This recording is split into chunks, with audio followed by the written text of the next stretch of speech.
Another puzzle for financial economists in terms of IPOs has to do with IPO issuance costs. And in the United States, the average spread for a firm commitment offering is about 7%.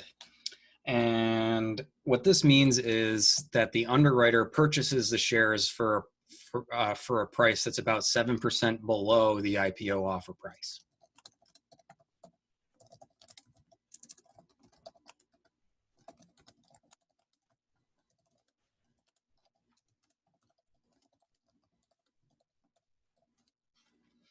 Then the underwriter turns around and tries to sell the shares at the actual IPO offer price. Part of this issuance cost puzzle is that if you look around the world, this spread is about twice the size of the international average.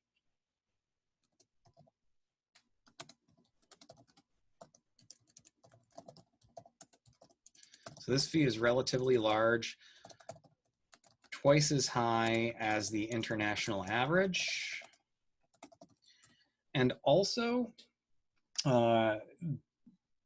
we also saw that IPOs tend to be underpriced.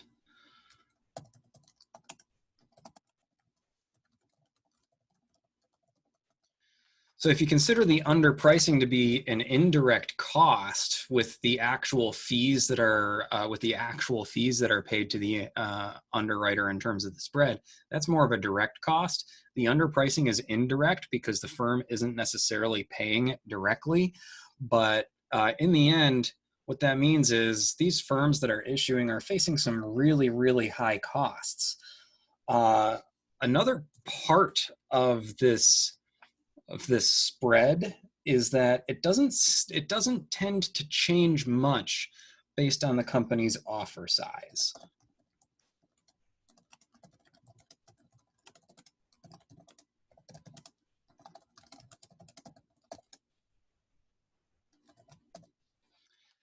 And so one would think the work that the underwriter has to do has some sort of economies of scale associated with it, meaning that the larger the issue is, as the issue size gets larger and larger, sort of the per share effort that the underwriter has to make isn't quite as big.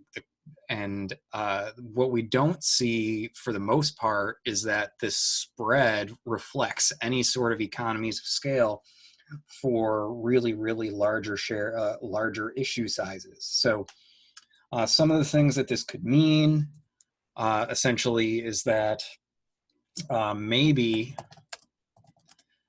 there are only really a few underwriters that are considered to be, the top of the top underwriters out there.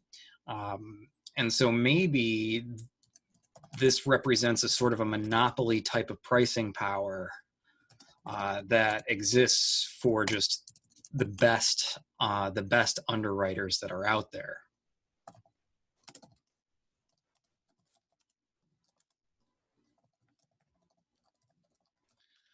Or perhaps it could also mean something along the lines of this could also just be a per share insurance, could be a per share insurance charge for the risks that underwriters face for these firm commitment offerings.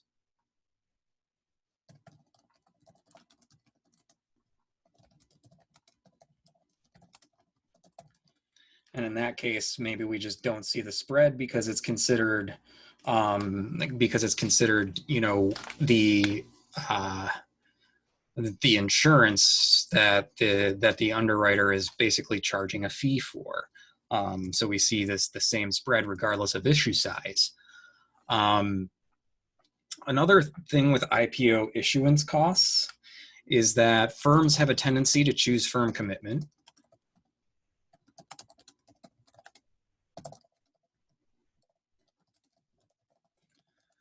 But this is the most expensive method. It's the most expensive method because of the insurance that the underwriters are actually providing in this case. But it, even though, but there are other methods available. And so it is a bit of a puzzle, even though that insurance aspect is there, it's a bit of a puzzle that there's such wide usage of firm commitment offerings rather than other methods. It seems like some firms maybe it seems like there should be more firms that are interested in taking advantage of some of these lower cost options.